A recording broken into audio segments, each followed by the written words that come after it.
ఏంటి సార్ పాత నాయకులు కామ్గానే ఉన్నారు, ముద్రగడ గారిపై దాడి ఎందుకంటారు? పిఠాపురం ఎమ్మెల్యే అని చెప్పి అనుకుంటూ నినాదాలు చేస్తున్నారు. ఏ పార్టీ వాడైనా అంత భౌతిక దాడులు చేయకూడదు, అమ్మాడికి రాను కదా.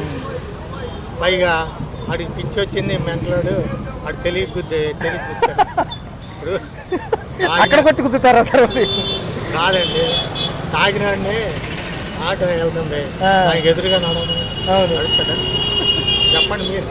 అదే సార్, అదే ఏదో సమంజసంగా లేవు సార్ ఇవన్నీ అసలు. ఎందుకంటే మీకు చెప్పడం అవును సార్, వాళ్ళు అయిపోయిందండి. చంద్రబాబు నాయుడు గారు మైండ్ కూడా సార్ ఇంట్లో ఆయనకి 80 ఏళ్ళు దగ్గర వచ్చేస్తాయి.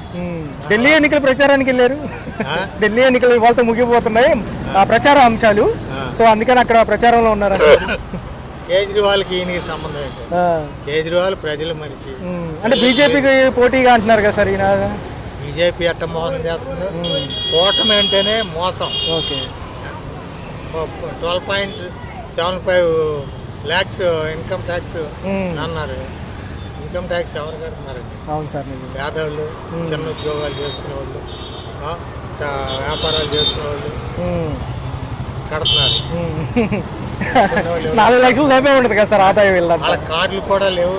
మేము కార్డులు లేవని ఏది ఎలక్షన్ అఫిడవిట్లో ఇస్తారు, అది నిజమా? చూశారు అంశాలు. కేంద్ర బడ్జెట్ బాగుంది.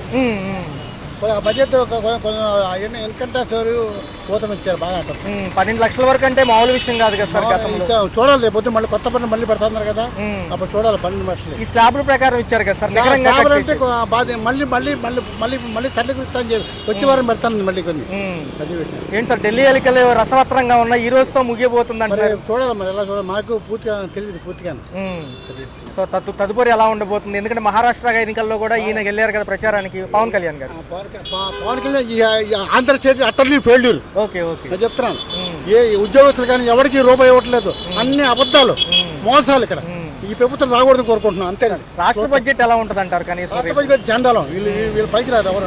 అమరావతి పోలవరానికి అమరావతికి ఏమంటే అడుగు వాడు పాట్నాకి ఇచ్చుకున్నాడు, బీహార్కి ఇచ్చుకున్నాడు.